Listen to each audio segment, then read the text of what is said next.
நீங்கள் என்ன கேளுங்க. பிரபஞ்சமாக வாழை சித்தரின் திருவடிகள் போற்றி. ஐயனே, இன்று என்னுடைய மூத்த சகோதரியின் மகளுக்கு திருமணம் நடந்து பெற்று ஒரு வருடம் ஆகப் போகிறது. அவளுக்கும் மூத்த சகோதரி மகளுக்கு திருமணம் முடிஞ்சிருச்சுங்கய்யா. ஒரு வருடம் ஆக போகுது. நிச்சயதார்த்தம் நடந்து ஒரு வருடம், இந்த ஜூன் வந்தால் ஒரு வருடம் ஆக போகிறது. திருமணம் முடிஞ்சு கல்யாணம் முடிஞ்சு ஒரு வருடம் ஆக போகுது. அவங்க வந்து ஒரு ஸ்பெஷல் கீடு, மாற்றுத்திறனாளி மாதிரி ஸ்பெஷல் கீடு. அவன் அக்கா பொண்ணு வந்து ஸ்பெஷல் கீடு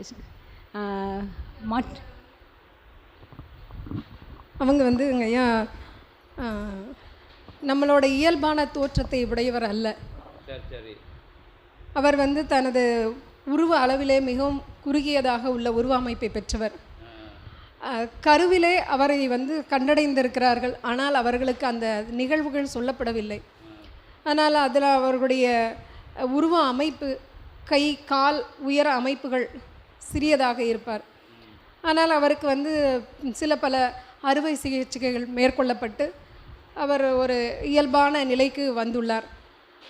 நல்ல இறைவனின் திருவருளால் சதய நட்சத்திரத்திலே அந்த குழந்தை பிறந்து அவள் வந்து ஒரு உயரிய ஞானம் பெற்றவளாய் வளர்ந்து அவளுக்கும் இறைவனுடைய திருவருள் ஆசியால் ஒரு திருமணம் நிகழ்த்தப்பட்டு இன்று அவளும் அவரது இல்லானும் அமர்ந்திருக்கிறார்கள். ஆனால் அவளுக்கும் அவளது இல்லானுக்கும் ஒரு ஒரு நல்லது ஒரு புரிதல் இல்லாமல் அவர்களுக்கிடையே என்ன நிகழ்ந்து கொண்டிருக்கிறது என்பது எங்களால் உணர முடியவில்லை. ஆனால் அனைவரும் அந்த திருமணத்தால், திருமணம் என்றாலே குழந்தைகள் மிகவும் மகிழ்ச்சிகரமான மனநிலையோடு இருக்க வேண்டும் என்று நிகழ்கின்ற இந்த நிகழ்வு தருணத்திலே அந்த குழந்தைகள் இருவரும் ஏதோ ஒரு மன வேற்றுமையால் எங்களால் உணர முடியவில்லை, அறிய முடியவில்லை. அவர் ஒருவரிடமும் பேசுவதும் இல்லை. அந்த மணாளனாக வந்த அந்த இல்லான் ஒருவரிடமும் பேசுவதில்லை. அந்த மணாட்டியிடமாவது பேச வேண்டும், ஆனால் அவரிடமும் பேசுவதில்லை. என்னவென்று எங்களுக்கும் அறிய முடியவில்லை ஐயா. நாங்கள் யாரும் எந்த கேள்விகளையும் வினவுவதும் இல்லை. ஏனென்றால் சில பல காலங்கள் இந்த சந்ததிகள் வேறு மாதிரி இருக்கிறார்கள். அதனால் அவர்களுக்கிடையே ஒரு புரிதல் அவர்களுக்காகவே வரட்டும் என்று நாங்கள் எல்லோரும் எல்லாம் வல்ல இறைவனை மட்டுமே வேண்டி நிற்கின்றோம். இறைவா, இந்த குழந்தைகளை நல்கதியாய் ஆசீர்வதித்து அவர்களுக்கும் ஒரு சந்ததி வளர்ந்து அவர்களும் இறைநிலையோடு அந்த சந்ததிகள் தொடர்ந்து வளர்ந்து இறைவனுடைய அவருடைய நினைவுகள் என்றென்றும் நீங்காது நிலைத்திருக்கக்கூடிய தருணங்களை அவர்களுக்கு கொடுங்கள். அவர்களும் தர்ம நிலையில் உய்ய நல்ல வழி காட்டுங்கள் என்று தங்களை வேண்டி விற்கின்றோம் ஐயா. எல்லாம் கரெக்டு தான். நீங்கள் வந்து அவங்க வந்து வேற, நீங்கள் உங்களோட அக்கா பொண்ணாக இருக்கலாம்.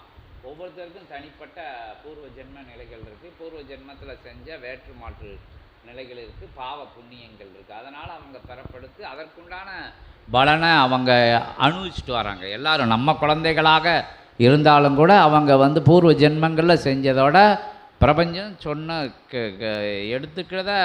எடுத்துக்கிட்டது கொடுத்துரும். அதாவது பிரபஞ்சம் வந்து மிச்சம் வச்சுருக்காது, எப்பவும் கையிலே வச்சுருக்காது. நம்ம கொடுத்ததை ஜென்மம் கழித்து கூட கொடுத்துரும், இல்லாட்டி நம்ம குழந்தைகளுக்கு கொடுத்துரும். அப்படிங்கிறது வந்து நிதர்சனமான உண்மை.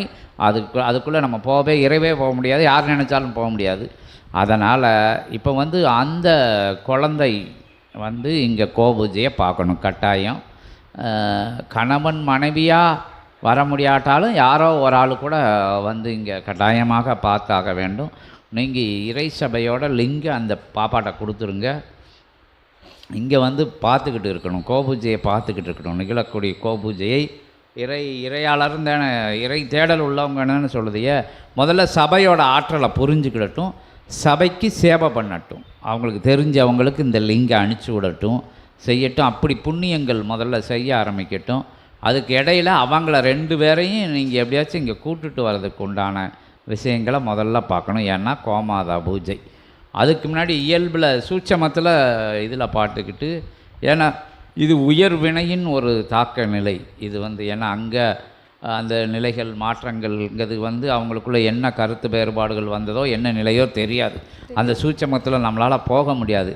எது எப்படி இருந்தாலும் அதை மறந்து அதை ஏற்றுக்கொள்ளக்கூடிய ஒரு நிலையில் எந்த வேற்று மாற்று நிலைகள் இருந்தாலும் அதை அவங்களுக்கு ஒரு உயர் புரிதல் வரணும். அப்போ உயர் சபையோடு அவங்க கட்டாயம் பயணப்படணும் அப்படிங்கிறத நினச்சி அகத்திய பெருமான் சொல்லுவாங்க. ஏன்னா ஆசி நிலைகள் சித்தர்கள் வினைக்குள்ளே இருந்து கொடுக்கணும்னா இப்படி விஷயங்களுக்கெல்லாம் உடன்படணும். நீங்கள் சபையோட தொடர்பாளர்களாக இருக்கணும், சபையை பற்றி தெரிஞ்சவங்களாக இருக்கணும். அப்போ சபையை பற்றி சபை பணி செய்யலை பிரபஞ்சம் புண்ணியம் அவங்களுக்கு பகிரப்படுது. அப்போ அவங்க சென்ற ஜென்மங்களில் செஞ்ச வினை நிலைகள் படிப்படியாக அகலப்படுகிறது. தான் சிவசபைகளில் நடக்கக்கூடிய சூட்சமம். அந்த சூட்சமத்தை அவங்கள்ட்ட சொல்லியாச்சு. எத்தனை முறைகள் நீங்கள் எத்தனை உறவினர்கள் கேட்டாலும் சம்பந்தப்பட்டவங்க தளத்தில் நிற்கணும். இப்போ சொன்னாருங்க பார்த்தீங்களா, அவங்களுக்கு ஒரு கேட்கப்பட்ட விஷயங்கள் சொன்னாங்கல்ல. நம்ம பிரபஞ்சத்தோட விதிக்கு நம்ம மாற்றாக பயணிக்கக்கூடாது. யார் தேவையோ அவங்க இறைவன்கிட்ட கையேந்தணும். அதுதான் அதற்கு உண்டான உயர்ந்த விஷயங்கள். நீங்கள் இங்கே கையேந்தும் போது அதில் இருந்து அங்கே சில இப்போ இந்த சுவிட்சை போட்டால் அந்த பல்ப் எரியாது. எந்த சுவிட்சை போடுறதுமோ அங்கே தான் அந்த விஷயங்கள் செஞ்சாங்க. இங்கே சரணாகதி மெயின். அதனால் அகத்திய பெருமானால் ஒரு இக்கட்டான சூழ்நிலையில் தேவர்களை சித்தர்களை நம்ம மாட்டி விடக்கூடாது. உங்களுக்கு நல்ல நிறைவான ஆசி கொடுத்துருக்காரு. அவங்க சபைக்கு உண்டான வரதுக்கு உண்டான விஷயங்களை நீங்கள் கட்டாயம் ஏற்பாடு பண்ணணும். தாங்கள் தான் அருள வேண்டும் ஐயனே. அதற்கும் தாங்கள் தான் அனுகிரகம் செய்ய வேண்டும். அதுக்கு தான் வினை கழியதுக்கு உங்களுக்கு இங்கே லிங்க் கொடுத்து விடுங்க. அவங்க நம்பரை சபையில் சேர்த்து விட சொல்லிடுங்க. பயணப்படட்டும். நீங்களும் வேண்டுதல் வச்சுட்டு வாங்க. சபையோட தொடர்பில் இருக்கையில் இடையில் அவங்க வரட்டும். இப்போ அகத்திய பெருமான் சொல்லத கருத்தை நம்ம கேட்டுக்கிடுவோம். ஓம் அகதீஷாய நமக. ஏன்னா நான் இங்கே உட்காந்துக்கிட்டு அகத்திய பெருமானை கஷ்டத்தில் மாட்டி விடக்கூடாது. ஏன்னா எனக்கு சொல்லி கொடுத்துருக்காரு. அதை நான் கொஞ்சம் சொல்லணும்ல. அது என்னுடைய கடமை.